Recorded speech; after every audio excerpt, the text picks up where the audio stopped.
Well, good day. Good day. I hope you're doing well. I hope your past week has gone very well, and we're excited about today's show.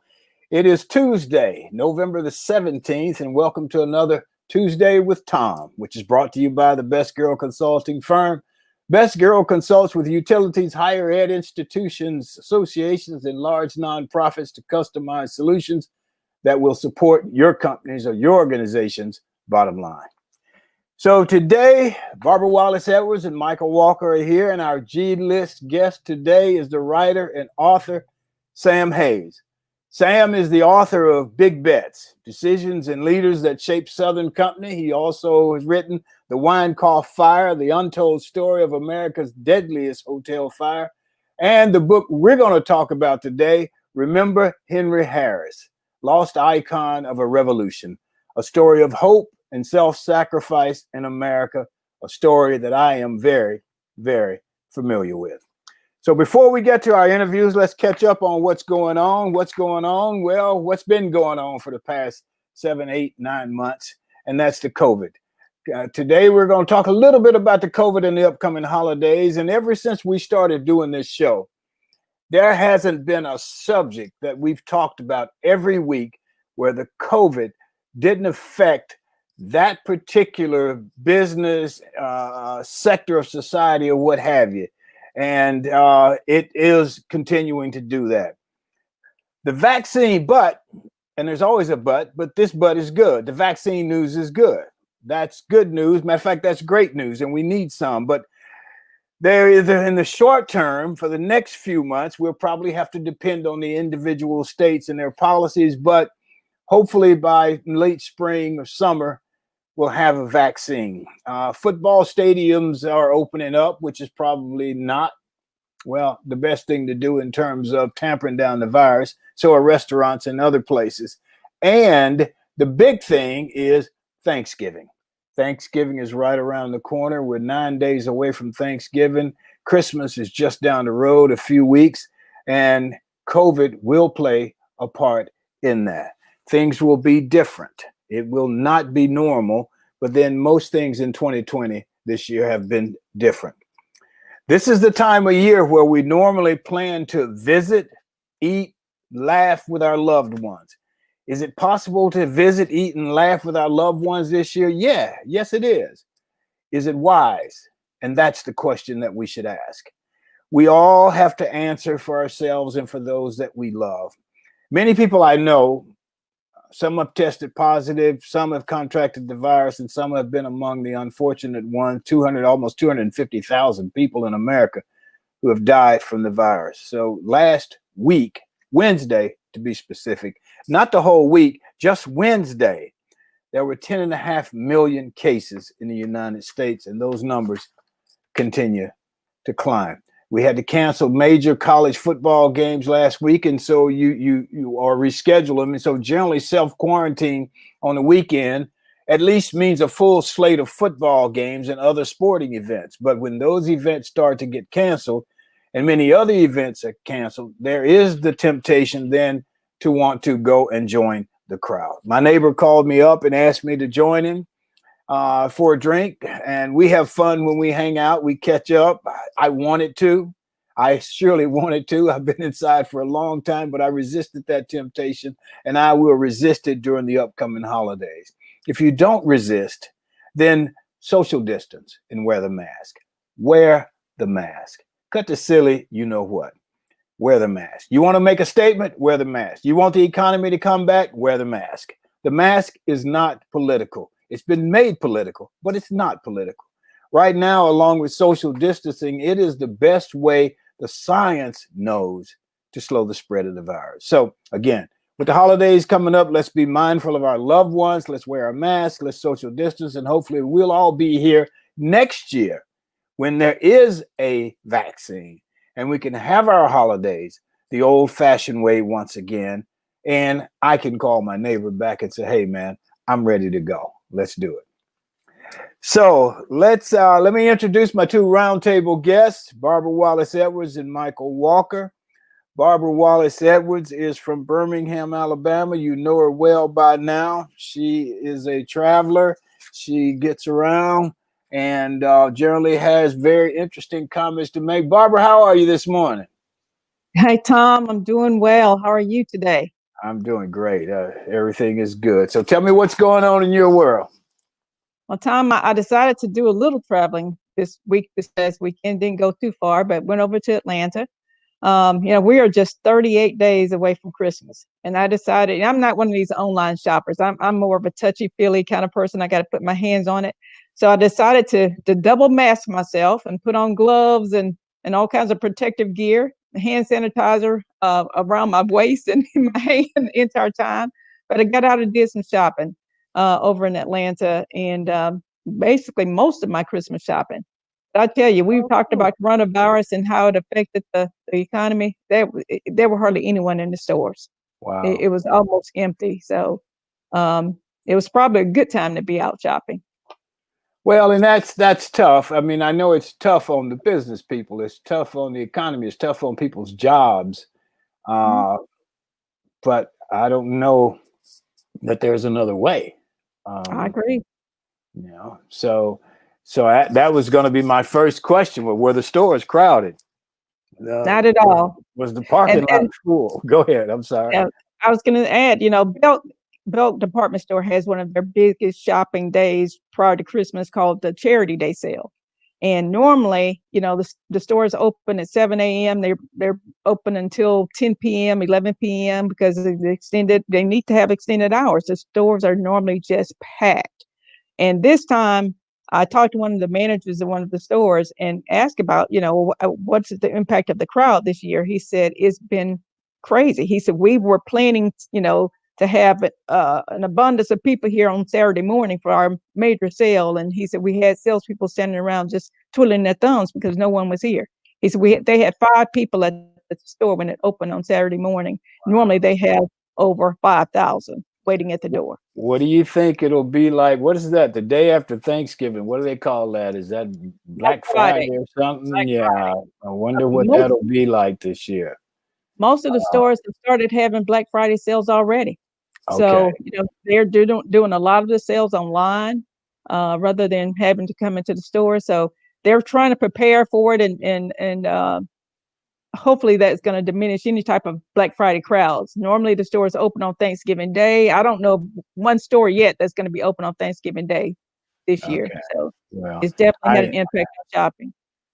Things are I'm not a shopper, but I will go online and buy some things. And I just hope that we can, next few months, we can see some daylight. And yes.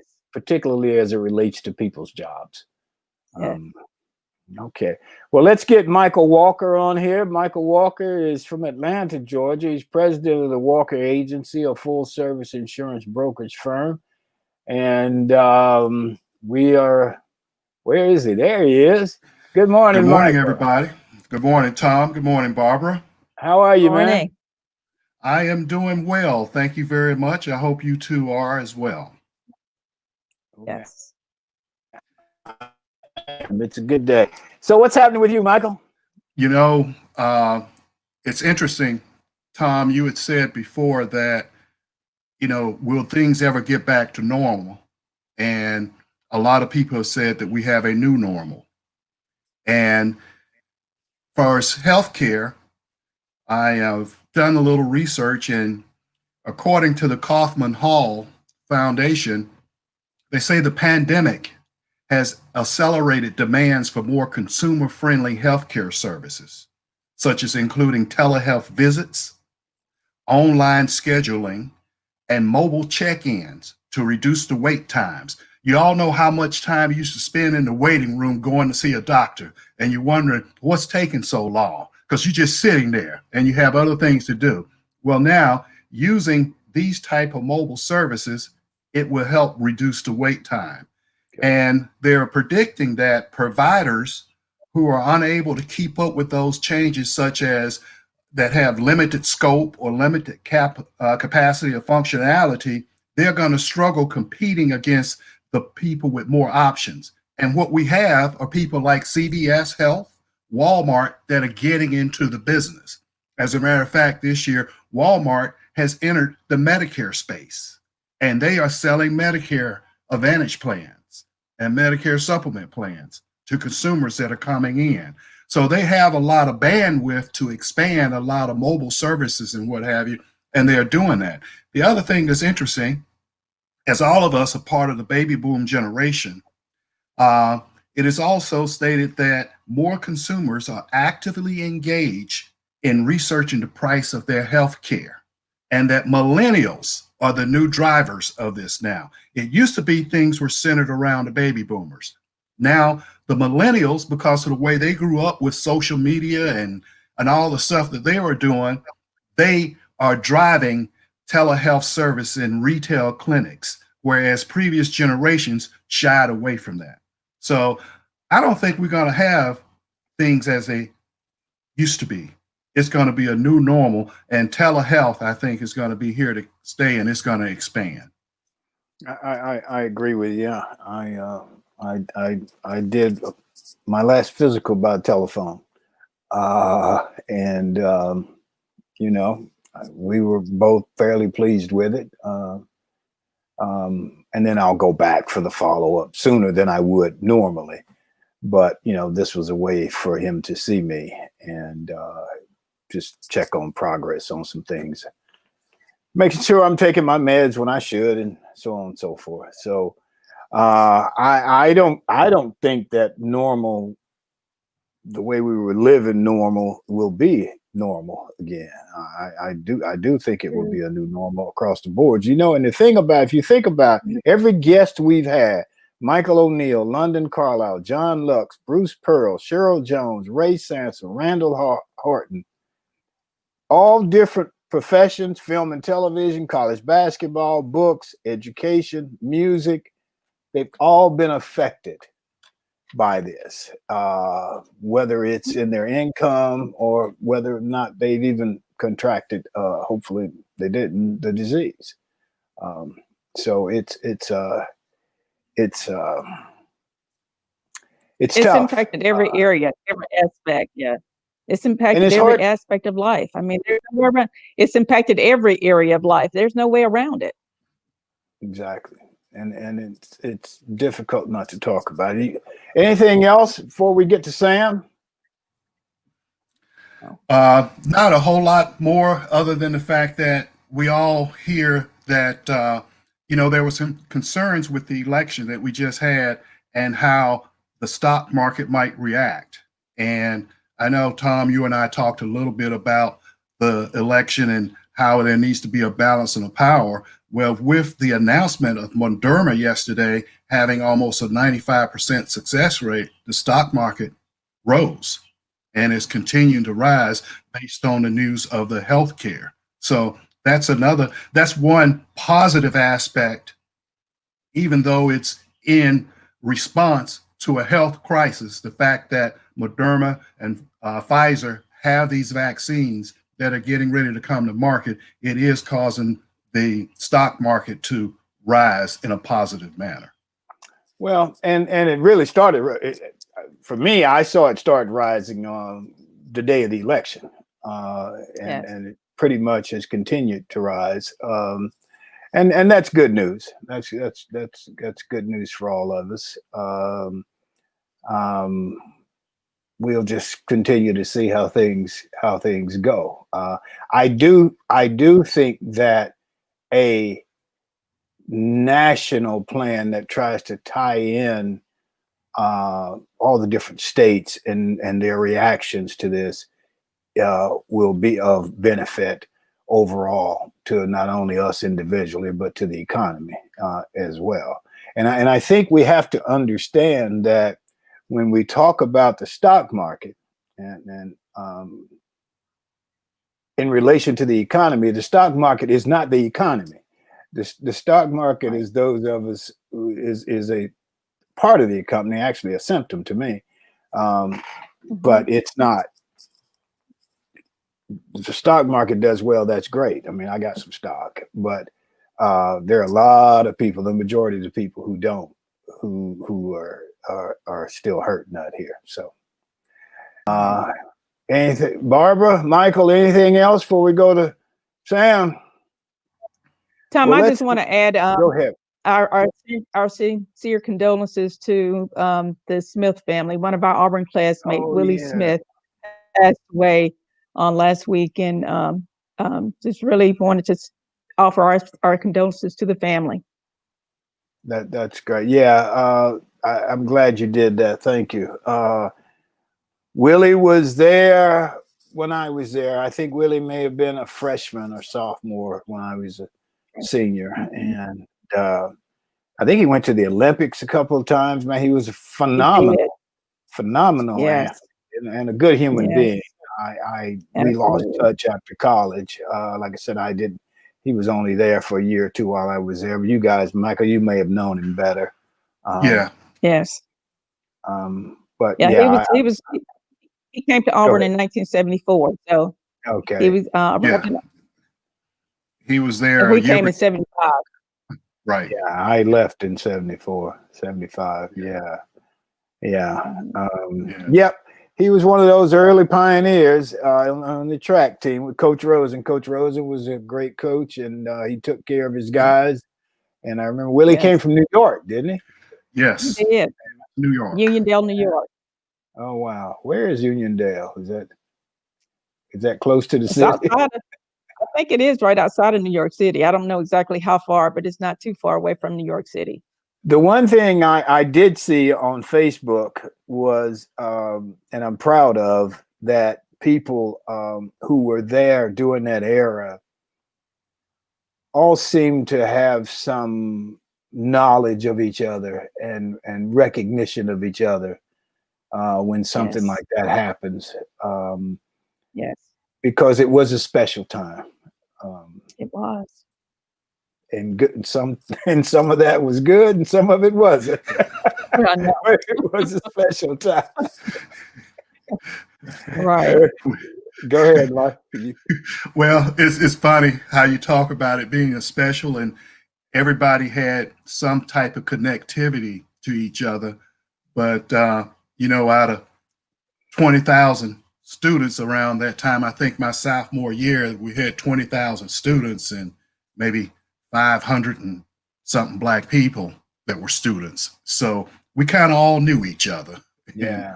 Looked out for each other. Man, if you guys had 500, man, that would have been great. We had 100. And the thing about it that was so interesting was at the end of the day, let's say when I got there may be 100. The university said it was 200. I always said, well, they must have been hiding 100 somewhere because I never saw them. Right. But at the end of the day, I will bet you at least half of the Black students there at that time were commuter students. And so at the end of the day, they all went home. Right. And so maybe there was 100, but at the end of the day, there were 50. And so there wasn't, it was hard to have that social thing that you enjoy in college. It was very difficult of that. And when Willie and those guys started to come, it expanded the boundaries. And so,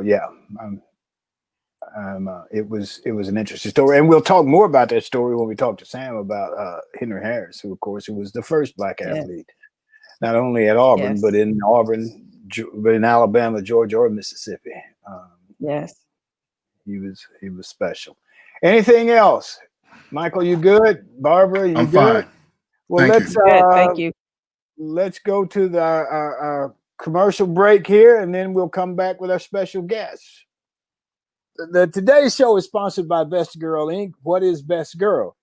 Best Girl is a consulting firm that provides customized leadership, access and inclusion, public relations, communications, and organizational consulting services. Our clients include Fortune 500 companies, utilities, higher education institutions, small businesses, and associations. We have a team of consultants led by Joyce Gilly Gossom and Miss Emily Hedrick, and they partner with business and education business clients to promote organizational effectiveness and education, motivation, and leadership. Our customized consulting services include strategic planning, corporate communications, executive coaching, fundraising, and some economic development. All right, today our roundtable guest on the G list is Sam Hayes, where the G list is where everybody is a star. Sam Hayes is an award-winning author and journalist. A few years ago, maybe, I don't know, maybe 20, 30 years ago now, I got a call from Sam Hayes, who told me he was going to write a book about Henry Harris. And would I agree to be interviewed? And I said yes, because Henry was, as I said, the first Black athlete at Auburn University, the first Black athlete at a major white university in the Deep South, Alabama, Mississippi, and Georgia.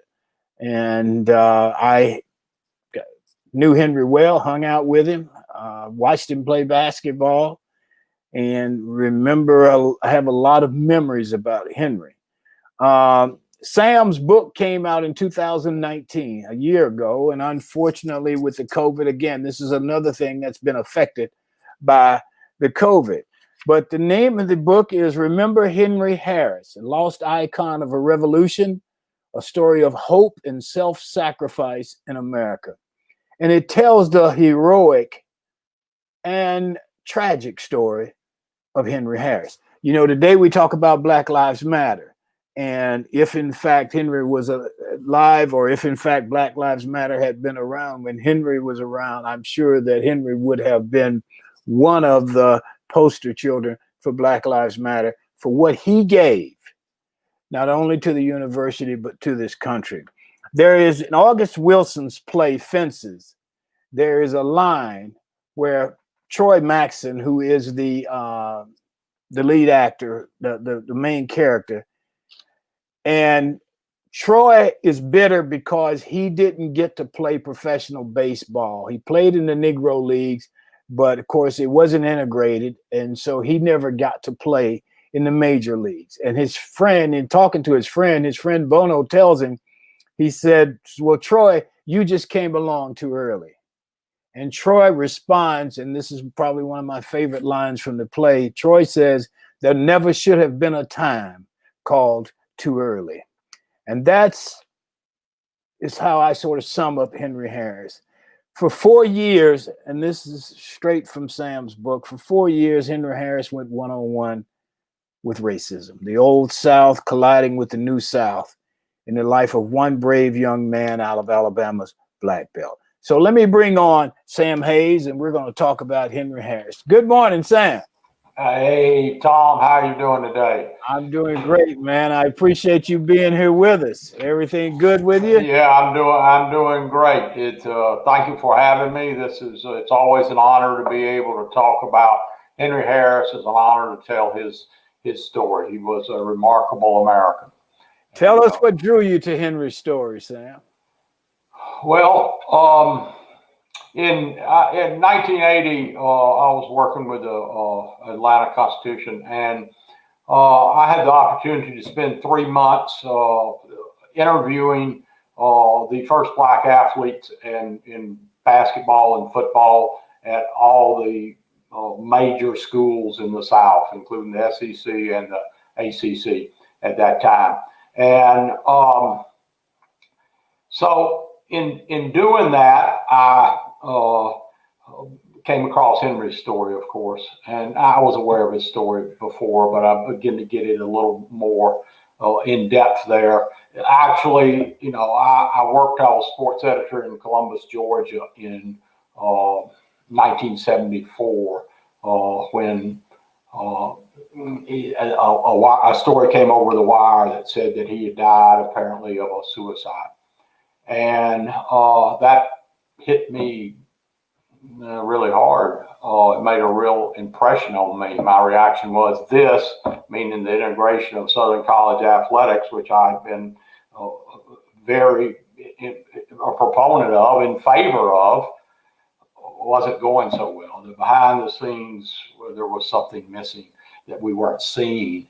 And I had seen, I did not go to Auburn, but when he would go through the SEC, I would see him play every year. He was the same age that I was. So we were both born in 1950. And so he was a freshman. I saw him. I didn't even know Auburn had integrated. It was, I couldn't believe it. I didn't, it was great to see him. And I remember, it was kind of like seeing a man play with boys. He was, of course, the only black person on the court. And so each year I would see him in Athens and where I went to school at the University of Georgia. I would see him. And so I felt a connection there. Tremendous respect, of course. And then when I learned he died. So as I worked on that story, I became more curious I learned more about his background and more curious about what had driven him to that point. What was his life really like? And at some point, a couple of years, 3 years after that, I decided was when I contacted you in 1984 and said I want to do this book. And there's been a lot of stops and starts and a lot of rejection slips from through my literary agent. So I eventually was successful in getting the book published last year, and I'm thankful for that opportunity to get his story out there because it needs to be out there. There's a lot we can learn from the life of Henry Harris. One of the things that you do in the book is you place Henry not only as the pioneer athlete in the Deep South, but you place him in context of what was going on nationally in the country in terms of the civil rights movement. Can you speak to that a little bit? Well, you can't understand Henry Harris unless you understand, like many of us, the time in which he lived. I mean, he grew up. He grew up in Bowling, Alabama, in Greene County. 84% black. It was the blackest county in Alabama. It's over in about 40 minutes southwest of Tuscaloosa. And extreme poverty. When he left there, it was like the fifth or sixth poorest county in America.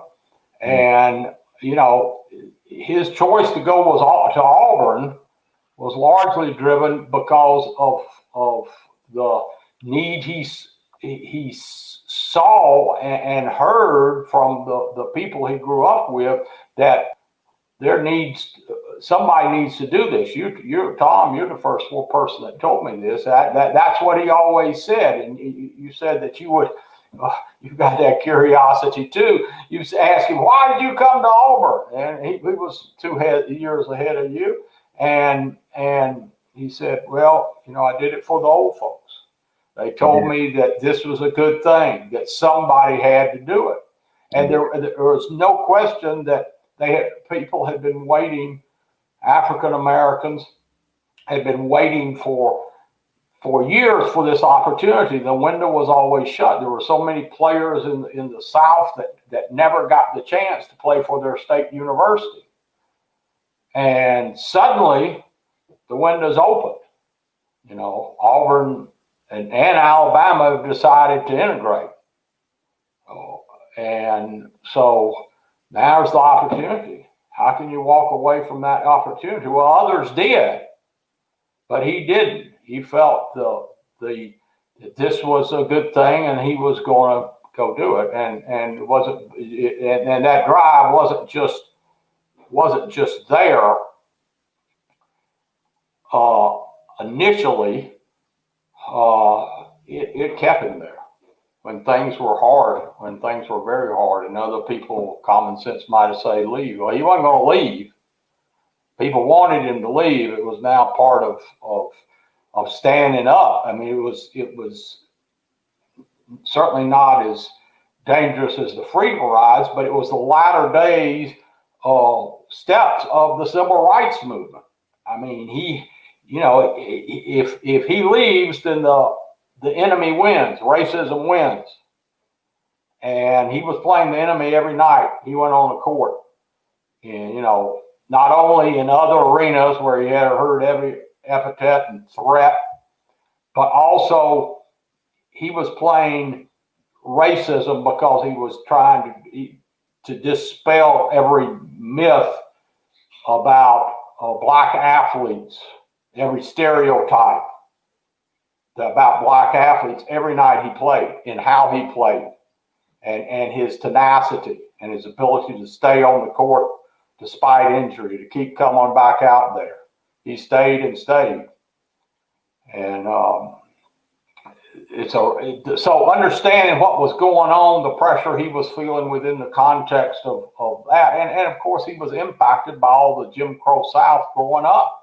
It impacted his, he never had gone to a school with a white person till he went to Auburn. He was valedictorian of Greene County Training School. Mm-hmm. And,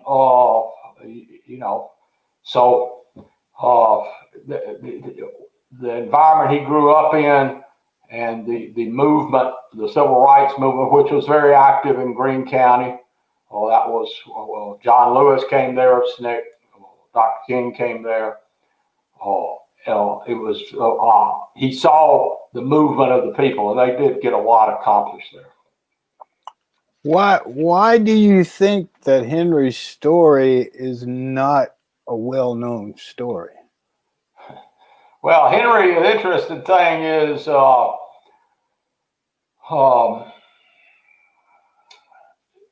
interesting thing is that when Henry left, he was a hero. I mean, when he played his final game, he played the whole senior season with a very injured knee that had not been properly taken care of the year before, 2 torn ligaments. Mm-hmm. He played essentially, as teammates say, on one leg that year. And so when he leaves the game, his final home game, he gets an ovation for 90 seconds. Now think about that. 90 seconds in 1972, when he came there, there was letters to the president about him not coming there, but he changed a lot of people's minds about black athletes, about black people. Many people that went to Auburn games had never had a chance to cheer for a black person during this, in their life.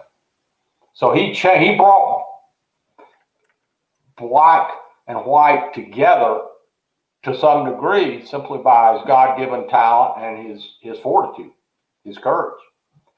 So he was a hero when he leaves, and then 2 years later, he dies. He kills himself. And so now everything changes the way he's seen.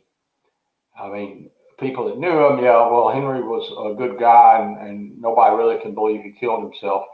But, Auburn has certainly not wanted to talk about him, but it's not just Auburn. You look around the SEC, and there's two schools that have really moved to recognize their first black athletes. And it took, in one case at Vanderbilt, it took the student body to do that in the early 2000s, and at Kentucky, it took a fellow alumnus, a teammate, a lawyer that got them going for Kentucky to do that. We don't want to go and touch that time.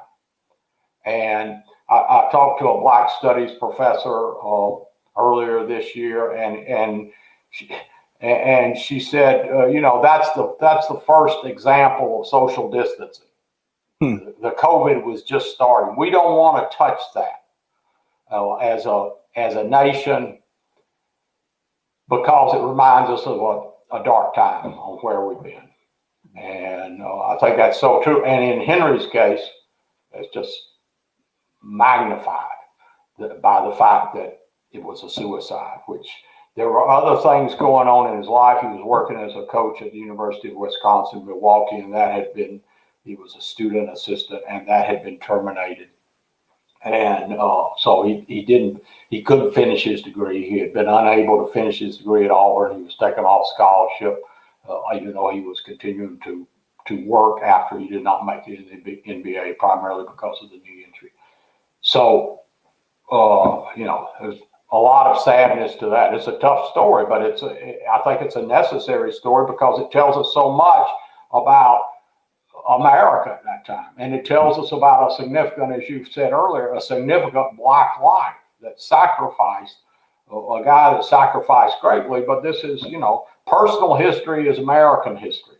Well, I think one of the things, I had a discussion with one of the senior administrators at Auburn a few years ago, and what I said to him was, our history is our history. And I think because throughout the years, history has been told in a way where it wasn't maybe 100% factual. It was, it was nice racism that went on. And you have to face what it was. I mean, there was an incredible weight on Henry's shoulders. I remember when he would go across the tracks, and across the tracks was where, at that time, where Black people lived. And he took me one night, and I was like his little brother. And we went to Vans, which was a nightclub where people like my parents' age went. And so here I am in there, and it's like, why are we in here? But Henry was a hero in Vans. Everybody wanted to come up and talk to him. Everybody wanted to shake his hand. And it's hard to be a hero in this spot, this area, and then go back to where you should be the hero, and you're ignored, other than that 60 minutes or whatever it is, 40 minutes when you're on the basketball court. It's an incredible weight, and I watched him carry it, and I watched James Owens carry it, and I always say, in the end, I think it broke their spirits. It was just an incredible weight to have to carry. Where do you want to go with the story, Sam? Is there a movie somewhere out there? I don't know. I'm certainly sending the book to a few folks that are tied to movies. A couple of people have approached me by documentaries, but nothing has happened. Nothing has happened with that yet. So my goal is to spread the story as far as possible, and I think it's important for this generation coming along that this story is so instructive about the way things were. You're taking one person's life and you're learning so much about society. You learn a lot about courage, but you learn so much about our society. And Brian Stevenson says so well that there can be no reconciliation. We're in the midst where we clearly need some reconciliation in this country now, but there can be no reconciliation until there is truth telling, right? And about the way it was, right. And there's some understanding. If there was just some understanding of that, I think there would be we've got generations of people that really have no idea of what of this era we're talking about. And as you say, it was a sanitized version. And I grew up in Chattanooga, Tennessee. Certainly Jim Crow was alive and well there, but I didn't really understand the way things were in the small town South until later on, in the 70s and 80s. And Henry's story has been a tremendous education for me. So he has taught me a lot, and even for more than 40 years after his death. I got one more thing, and then we're going to go to Barbara and Mike. Okay. And I remember the night that I found out Henry had died. I was in the athletic dorm, and I walked into the TV room, and there were 3-4 guys in there. And then the news came on from Columbus, I think, and the guy started talking about the Auburn athlete who had died, and then he threw Henry's name out, and it just threw me for a loop. And then I remember us trying to reconcile whether or not he committed suicide. And I think no one knew, because there was a part of Henry, like I think all of us, that you kept hid. You didn't let everybody in. You didn't let everybody know. Henry was always laughing and joking. He was the life. If we were in his room, he was the one talking, telling us stories, and so on and so forth. And so we didn't know that he had this battle going on within himself, in terms of what he felt like he disappointed himself and he disappointed people when he hadn't. And I think that's a part of it that people don't realize.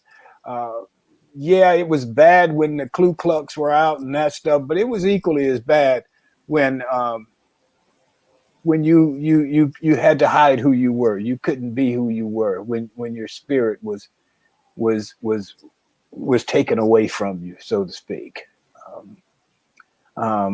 So let me get Mychal and Barbara in here, and then we'll ask some questions and get them to. So Barbara, you're up first. What questions you got for Sam?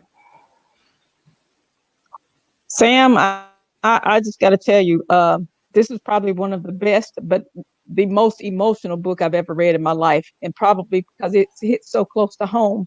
I think I probably felt every emotion possible while reading the book, from pride to fear to anger, happy, sad. It covered everything. And I think Tom has already touched on it. I can't wait to see the movie. I just, I don't know what we can do to push this, but this needs to be made into a movie right away. And everybody I know, I'm going to help push your book, because I think everyone needs to read the book. It is just phenomenal. Thank you so much. Well, thank you so much. I appreciate that. It was an honor, as I said, to tell his story, because he was, as more I got into the story, I would say, he became sort of a hero. I don't know if that helped he helped hurt my objectivity, but those emotions you felt, I feel good that you felt them, because those are the emotions I felt, and my job was try to communicate that. Yeah. Sam, Barbara, and let me put it in context too. I mean, Henry could have gone. What was it, Villanova that really could have gone to Villanova in his junior year? He would have played in the national championship game against UCLA, and he would have been George Raveling, who was the guy recruiting him out of for Villanova, out of Bowling Green, Alabama. He says he would have been the other guard with Chris Ford, and of course that team had Howard Porter, and they came very close, the closest of anybody during that 7-year run UCLA won of beating UCLA, lost by 5 or so. So he would have been certainly gotten that exposure, yes, and got that thrill of playing for the national championship. Mychal, and what a huge I'm sorry. he made. Go ahead, Barbara. I was just going to add. I was just adding, Henry made such a huge sacrifice coming to Auburn and giving up an opportunity to attend a school like Villanova. So, every Auburn graduate owes such a debt to Henry Harris, and university does as well. We've got to push to make sure that they recognize this man. He does. We're ignoring, they've recognized Harold Franklin finally. They gave him his master's, which was great this year. And they named the Student Center, which had just opened when Henry got there, for Harold Melton, Chief Justice, Georgia's Supreme Court Chief Justice Harold Melton. They made big steps in going back and healing from the, healing forward, healing from the past. And, Henry is the obvious guy that has been left out of that. And suicide, as I say in the book, suicide seems to put you in the penalty box of history. And, it's interesting, that harm Meriwether Lewis's image for a long time. We've kind of gotten over that. And right now we understand suicide anymore, but Henry Lee is trapped back there in that time and that era when there was such a black mark, so to speak, against anybody that committed suicide. And unfortunately, particularly in the black community, because that's a cultural, historical thing with the black church, of course. But there's white churches that have created the same thing. But that kind of hurt him within the black community too. and the history of it. And he didn't stay the course. Well, he stayed. The sacrifice he made was not the decision. I mean, that was a sacrifice to go to Auburn, but the real sacrifice was staying. When there were times he wanted to leave, was just staying despite he saw how things really were. He was face to face with the way things were in America. And, he'd been somewhat protected from that living in Bowler, Alabama. James Owens, of course, who was second. James was the first football player. James told me many, many times that the only reason he stayed was Henry. Henry gave him the courage to stay. I don't think you can imagine what it was like. I think in your book it's 160. I'm just throwing this now. 160 athletes in the athletic dorm. Yeah. He's the only black one. I came 2 years later, 3 years later, whatever it was. I could not have done that. I don't think I could have done that. I could have been the only one there by myself, and that was just an incredible thing. And I can see, with us again, there was a lot of bravado or whatever because he was the oldest. He was the leader. He was the one that told us you can't leave. You have to stay here. This isn't just for us. This is for all those who's coming behind us. And so, I for the longest, I never believed the suicide thing, but now that I've come to know him and I've seen and read some of the things in your book, read some of the disappointing things that happened, not just at Auburn, but after Auburn, that Auburn didn't have anything to do with. I could see whether he may have gone down that path. There just didn't seem to be after Auburn. Everywhere he landed, it didn't necessarily work out the way he thought it could, and it was a tough thing. He was, as James said, he was like a whipped puppy after he didn't make up the NBA, and so that whole experience through he was looking through the rest of the world. He was, it was difficult. Mychal? Sam, I want to commend you on your efforts and the accomplishment of completing such a difficult task. And I have two questions. Thank you. You're absolutely welcome. I have two questions, but the first one I'm going to ask you, tell me how difficult it was for you to really write this book, because a lot of times when books are written about individuals, the person is still alive to tell their side of the story. You wrote this book after Henry, and doing your research and everything, how difficult was it for you to continue to go through and journey on as you found out all of these emotional and sad things? Well, I was told by a really good writer early on that it would be hard to make a book out of his life because he's not around to give you insights into what he was thinking. So the job was to talk to his, interviewed at least 100 people to try to piece that together. And I read a lot of material, researched a lot of material. I had talked to other first black athletes at different schools, and I continued to try to understand that more. So as I find this, yes, there were certain points that came in the research that, wow, I didn't know that. Wow. Well, then I began to understand the whole picture a little better. And I think if anything, that drove me further. And it pushed me further that this story needed to be told. I think I saw those as mileposts that I guess this was a journey for me. But that was, yes, this story needs to be told. You're embarking on the right thing. It was sad, but I also felt like I had been given an opportunity. Writing is what I did. I had the interest. I'd been given an opportunity, and I needed to continue to push forward on it. And as I got the mainstream presses didn't want it. suicide, maybe because it was Black History. This is in the early 2000s, and as recently as a couple of years ago. That just made me more determined to get it out there. Well, thank you.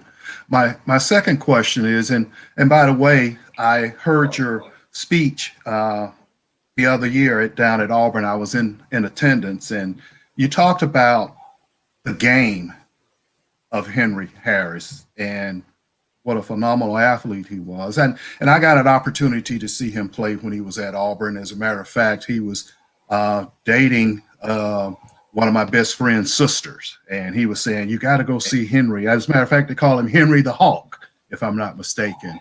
And there are a couple things that I noticed is that Henry was probably only 6'2", maybe 6'3", and which would be the ideal size to play guard, or in particular in that day, a shooting guard.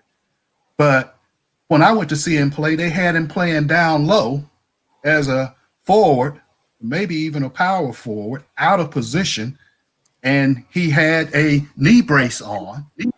And so it seems like he was facing inequities within the game of basketball on his own team, because you talked about the time that Henry went out and he was scoring a lot of baskets, and then all of a sudden they took the ball out of his hand, and he had to pass it to somebody else to be the leading scorer because they didn't want Henry to be the leading scorer. Expound on that a little bit. Well, I think that kind of snuck up on him. I mean, he'd had a great, but you're exactly right. Your perceptions are exactly right.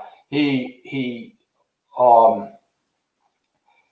had a great freshman season. There was just you had to play on freshman team. The NCAA ruled it, and he gets in there as sophomore, and like his second SEC game, he's at home and he's scoring, and he's got 20 points with 10 minutes left, and he comes out of the game and gets a big applause.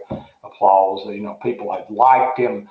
The students really adopted him, although they might move away and slide their desk away when he came and sat down in a room. They liked him in a classroom. They liked him on the court, and so he scores those 20 points, comes out of the game. Well, John Mingill, the big scorer at that time, who was a year ahead of Henry and already a star, I think later in the season, stays in the game to score 60 points against Alabama.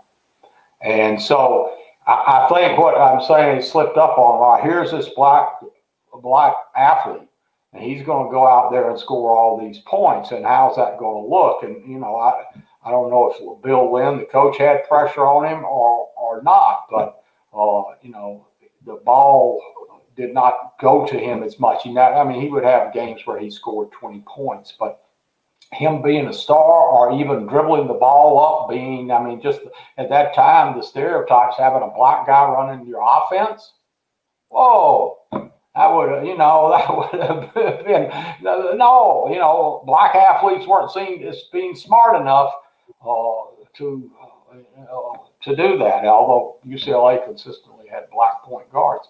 So now,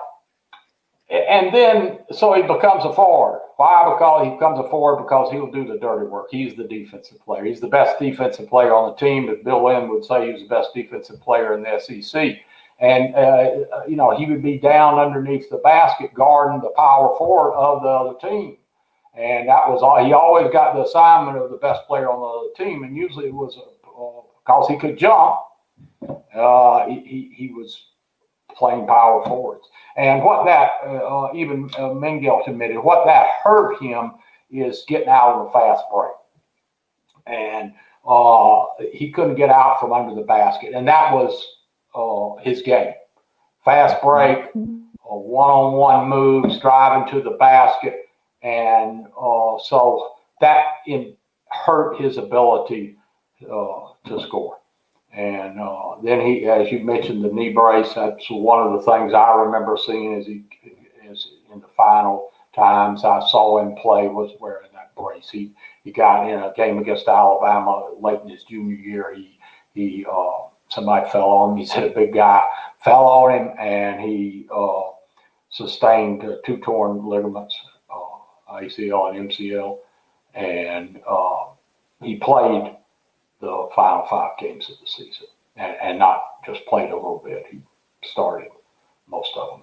He started all of them and played most of the game in all of them. And why did he do that? There again was that stereotype.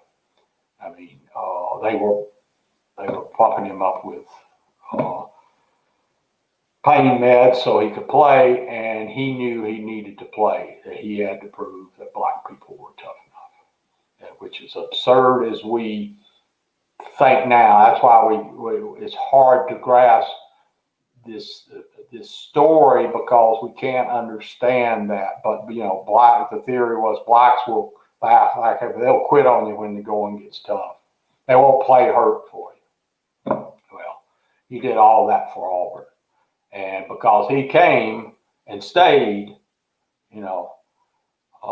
what would it look like if we left? That's what James Owens used to say, and that's what Henry. What would it look like? It would have been, they would have set integration back, and so he stayed, and so years later they have Charles Barkley, Bo Jackson, Frank Thomas, Cam Newton, and so a tremendously courageous young man.